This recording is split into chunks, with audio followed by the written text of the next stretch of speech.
Our next video is on the famine at the end of Genesis chapter 12. Genesis chapter 12 very neatly divides into two sections, verses 1 to 9, where I read here in verse 9, Abraham journeyed going on, still toward the south, and then we get a break because we read about the famine. That's the bit we're going to read from verse 10 down to verse 20. Let's read that section. So there was a famine in the land, and Abraham went down to Egypt to dwell there, for the famine was severe in the land. And it came to pass, when he was close to entering Egypt, that he said to Sarai his wife, Indeed, I know you are a woman of beautiful countenance. Therefore it will happen when the Egyptians see you, that they will say, This is his wife, and they will kill me, and they will let you live. Please say you are my sister, that it may be well with me for your sake, and that I may live because of you. So it was when Abraham came into Egypt that the Egyptians saw the woman, that she was very beautiful. The princess of Pharaoh also saw her and commended her to Pharaoh, and the woman was taken to Pharaoh's house. He treated Abraham well for her sake. He had sheep, oxen, male donkeys, male and female servants, female donkeys and camels. But the Lord plagued Pharaoh and his house with great plagues because of Sarai, Abraham's wife. And Pharaoh called Abraham and said, What is this you have done to me? Why did you not tell me that she was your wife? Why did you say, She is my sister? I might have taken her as my wife. Therefore, here is your wife, take her and go your way. So Pharaoh commanded his men concerning him, and they sent him away with his wife and all that he had. 3 simple lessons we learn from Abraham. First of all, he didn't trust God's provision. There was a famine in the land. Secondly, he didn't trust God's promise. He went down to Egypt to dwell there. And the third thing was that he didn't trust God's plan. And we see this in relation to his conversation with Sarai. So first of all, we didn't trust God's provision. Verse 10 emphasizes that there was a famine in the land. And also is mentioned for the second time at the end of verse 10 that the famine was severe in the land. Now, of course, God had called Moses to go to the land of Canaan. In fact, we read verse 5. So they came to the land of Canaan. So we know that Abraham was actually in the right place and actually is walking close to God. We looked at last time at the altar. But so often as it is in our own lives, the walk of obedience often leads us to a test. And this was the first test for Abraham, which sadly failed. Instead of trusting God and God's provision, because God had said, I will make you a great nation, I will bless you and make your name great, and you shall be a blessing. I will bless those who bless you, I will curse him who curses you, and in you all families of the earth shall be blessed. Implied within that is God's provision that God would meet the need of Abraham and his family.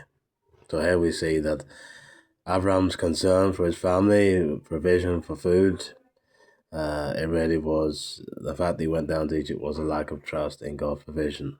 So let's bring ourselves into Matthew chapter 6 verse 33. Seek ye first the kingdom of God and his righteousness, and all these things shall be added unto you. We really put God first and his kingdom first and his righteousness first, trusting that God will provide for our need.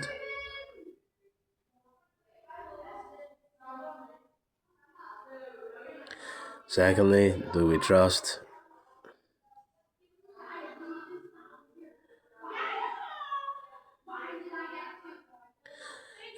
God's promise?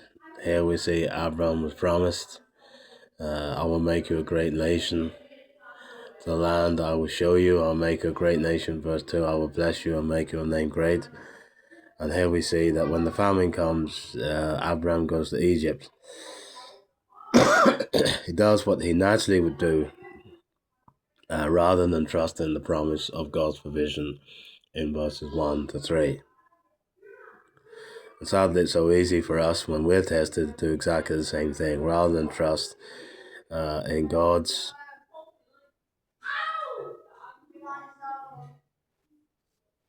plan and provision. He went down to Egypt to dwell there and acted according to his natural senses. And it reminds us that if we're going to trust in God's provision, we have to put him first and trust him, even when we get in difficult places. And the last thing was he didn't trust God's plan.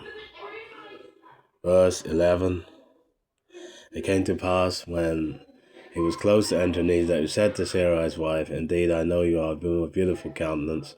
Therefore it will happen when the Egyptians see you, they will say, 'This is his wife,' and they will kill me, but they will let you live. Please say you are my sister, that it may be well with me for your sake, that I may live because of you." No record of Sarai agreeing to it, but obviously she must have. But here we see he didn't trust God's plan. God's plan was that in you all the families of the earth shall be blessed. And of course that involved Abraham having descendants.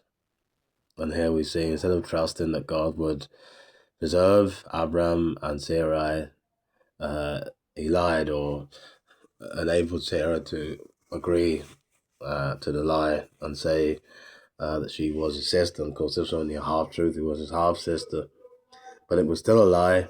And we know that because later on, verse 17, the Lord plagued Pharaoh and his house with great plagues because of Sarai, Abraham's wife. Notice the clear emphasis in the text. Verse 18, why did you not tell me she was your wife? Verse 18, verse 19, now therefore here is your wife, take her and go with you. Verse 19, and then the very last phrase of verse 20, and they sent him away with his wife and all that he had. And so it was a failure for Abraham to trust God's provision because of the famine, trust God's promise because he went down to Egypt, and to trust God's plan that brought such disaster. And it could have been a lot worse if the Lord didn't plague Pharaoh and his house. Notice that the chapter sadly ends with Pharaoh, an ungodly king, rebuking Abraham, who is later on called the friend of God. And often great harm can be done when we don't follow God's plan and we don't trust his provision, we don't trust his promise, and we don't trust his plan. It ends up with great harm and damage. And of course, Lot comes up, chapter 13, verse 1, and that is the next plot, twist in the plot for the next two chapters. Thank you for listening.